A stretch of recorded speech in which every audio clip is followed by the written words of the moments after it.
ગાંધીનગરમાં મુખ્યમંત્રીની ઉચ્ચસ્તરીય બેઠક.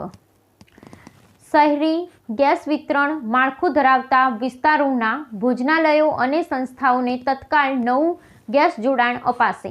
રાજ્યના મુખ્યમંત્રી ભૂપેન્દ્ર પટેલના વડપણ હેઠળ પાટનગર ગાંધીનગરમાં પાઇપલાઇન દ્વારા પૂરા પાડવામાં આવતા પ્રાકૃતિક ગેસ અને ખનિજ તેલ આધારિત પ્રદેશોની વર્તમાન સ્થિતિ અંગે એક ઉચ્ચસ્તરીય સમીક્ષા બેઠકનું આયોજન કરવામાં આવ્યું હતું. આ બેઠકમાં રાજ્ય સરકાર દ્વારા એક અત્યંત મહત્વપૂર્ણ નિર્ણય લેવામાં આવ્યો છે કે રાજ્યના જે વિસ્તારોમાં શહેરી ગેસ વિતરણ માટેનું માળખું પહેલેથી જ કાર્યરત છે તેવા વિસ્તારોમાં આવેલા ભોજનાલયો, અતિથિ ગૃહો અને તેમજ સામાજિક, શૈક્ષણિક અને ધાર્મિક સંસ્થાઓ જો પોતાની જરૂરિયાત મુજબ નવા ગેસ જોડાણની માંગણી કરશે તો તેઓને વહીવટી તંત્ર દ્વારા તત્કાળ ધોરણે નવું જોડાણ પૂરું પાડવામાં આવશે.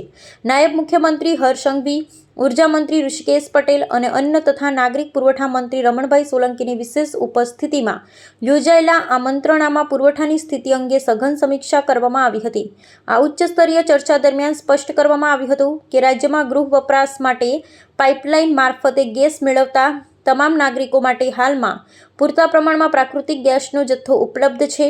સંસ્થાઓ અને વ્યાપારી એકમોને સરળતાથી સ્વચ્છ બળતણ મળી રહે તેવા આ નિર્ણયથી પર્યાવરણની જાળવણીની સાથે સાથે સેવાકીય પ્રવૃત્તિઓને પણ મોટો વેગ મળશે અને બળતણની અછતનો પ્રશ્ન હલ થશે.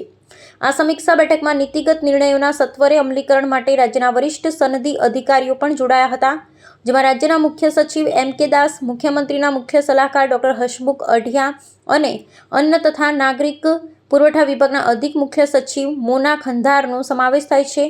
તદુપરાંત ઉર્જા વિભાગના અગ્ર સચિવ અશ્વિની કુમાર, ગુજરાત રાજ્ય પેટ્રોલિયમ નિગમના પ્રબંધ નિદેશક અવંતિકા સિંહ અને મુખ્યમંત્રીના અધિક અગ્ર સચિવ ડોક્ટર વિક્રાંત પાંડે સહિતના ઉચ્ચ અધિકારીઓએ હાજર રહી અને ગેસ વિતરણ વ્યવસ્થાને વધુ પારદર્શક અને સુદૃઢ બનાવવા માટે જરૂરી રૂપરેખા તૈયાર કરી હતી.